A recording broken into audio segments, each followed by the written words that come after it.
Positive energies naman, ito yung swerte sa pera, guys. Actually, mahahatak nyo yung swerte papalapit sa inyo, no? This is the energy of success, tagumpay, guys.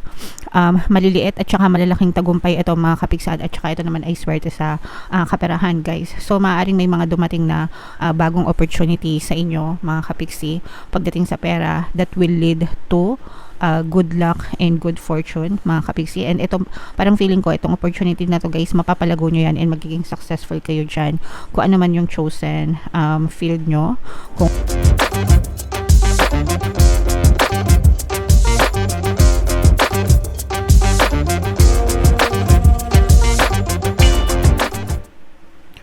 hello guys, hello Virgo, welcome back to Pinoy Pixie Tarot. Ang pamagat ng episode natin for tonight is New Moon Kapalaran para ngayong March to April, mga kapixie, para sa Virgo, Sun, Moon, Rising, Sign, and Venus. Yung ating New Moon, guys, ngayong March ay sa March 29. Tapos yung next na New Moon naman natin, mga kapixie, ay sa April 26, guys, or 27. So, ang reading na to ay para sa period na yan. And unahin natin itong moon message para sa inyo, mga kapixie. Yan, be bold and make the first move. So, maging matapang kayo, mga kapixie, sa pag-i-initiate, no? Pag sinabing initiate, kusang kumikilos towards your dreams, towards your desires, mga kapixie. Pero may ano yan, guys, may kasama yan. Kapag kumilos kayo sa physical reality nyo, dapat palagi nyong sinasabayan ng positibong mental diet, okay? Kasi yung positibong mental diet, yun yung nagfu-fuel up dun sa actions nyo para makakita kayo ng positibong resulta. Hindi pwedeng kumikilos kayo sa physical reality tapos yung mindset nyo sobrang nega. Kasi kina-cancel out nyo lang yung kilos nyo. Kumbaga parang walang saysay yung pagkilos nyo sa 3D nyo kung ang mindset nyo ay hindi nakasabay. Okay? Dapat nakasabay siya palagi, mga kapixie. So, maging matapang, maging masipag sa pagkilos sa physical reality. Pero kailangan sipagan nyo rin sa pagkakaroon ng positibong mental diet, guys, para talaga makita kayo ng resulta. And of course, kasama palagi, guys, yung prayers and affirmations, okay? Alright. Attune to the moon, I am taking charge of my destiny, okay? So, comment nyo na yan sa comment section, guys. I am taking charge of my destiny. Isa yun nakasalalay yung destination mo sa buhay, mga kabisi. Kung gusto mo maging maganda yung buhay mo, masagana, maunlad, or kung gusto mo maging mahirap, malungkot yung buhay mo, sa iyo lang din yan nakasalalay, mga kabisi.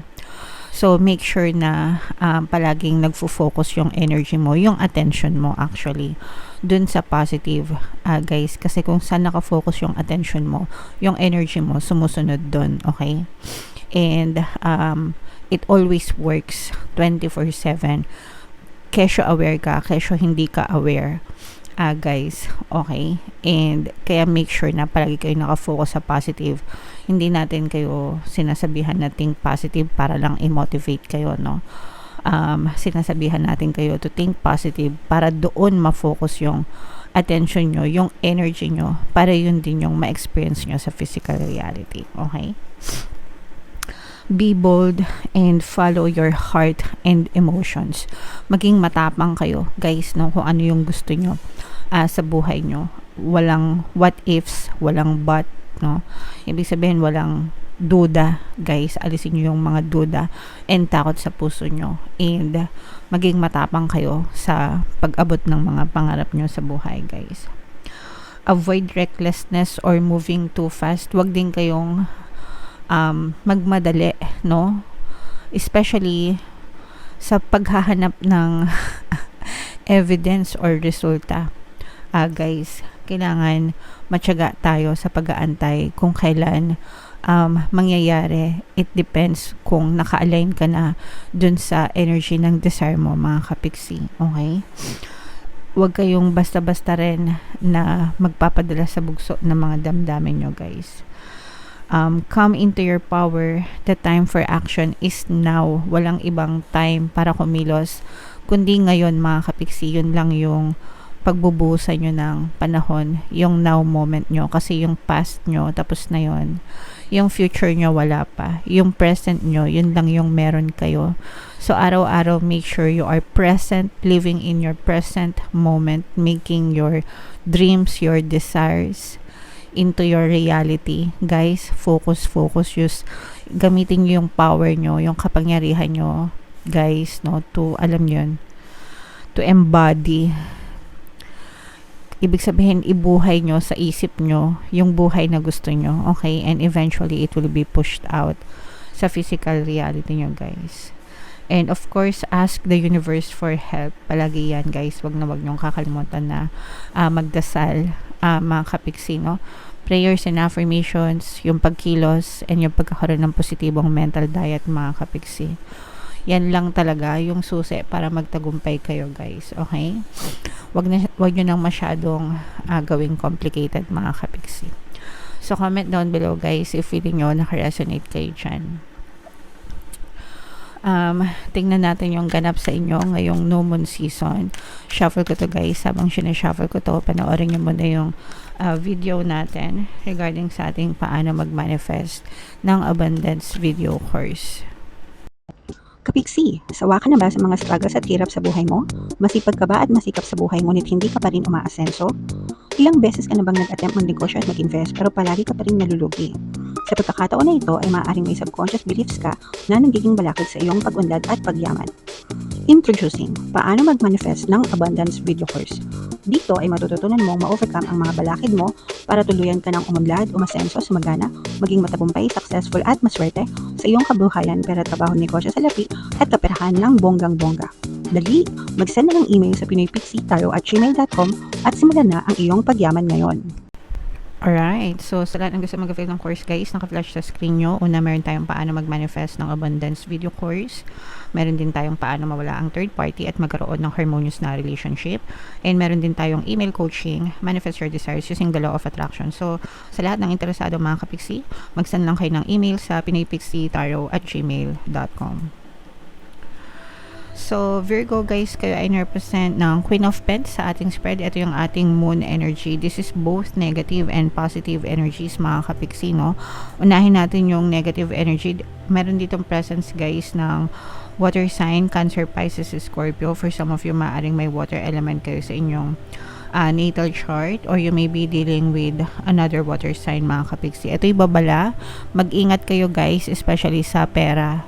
Mga kapiksi, no, kasi maaaring merong mang scam, manloko sa inyo, guys, pagdating sa pera, or pwede rin mabackstab kayo, mga kapiksi, pagdating sa pera. So, ibig sabihin, pwedeng let's say for example, baka mabackstab kayo sa trabaho, baka mabackstab kayo sa kliyente, no, yung tipong magkakaroon kayo ng kliyente, ganyan, tas hindi kayo mababayaran or something like that, or baka ma-issuean kayo ng mga talbog na cheque, yung mga ganon, guys, no.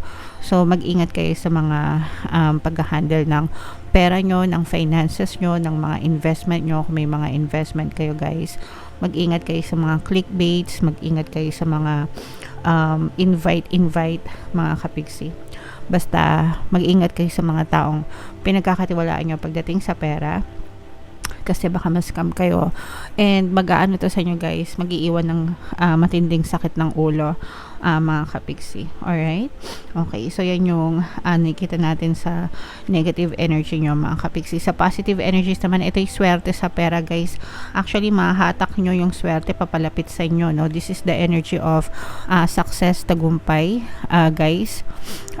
Maliliit at saka malalaking tagumpay ito, mga kapiksi, at saka ito naman ay swerte sa kaperahan, guys. So, maaaring may mga dumating na bagong opportunity sa inyo, mga kapiksi, pagdating sa pera, that will lead to good luck and good fortune, mga kapiksi. And ito, parang feeling ko, itong opportunity na to, guys, mapapalago nyo yan and magiging successful kayo dyan.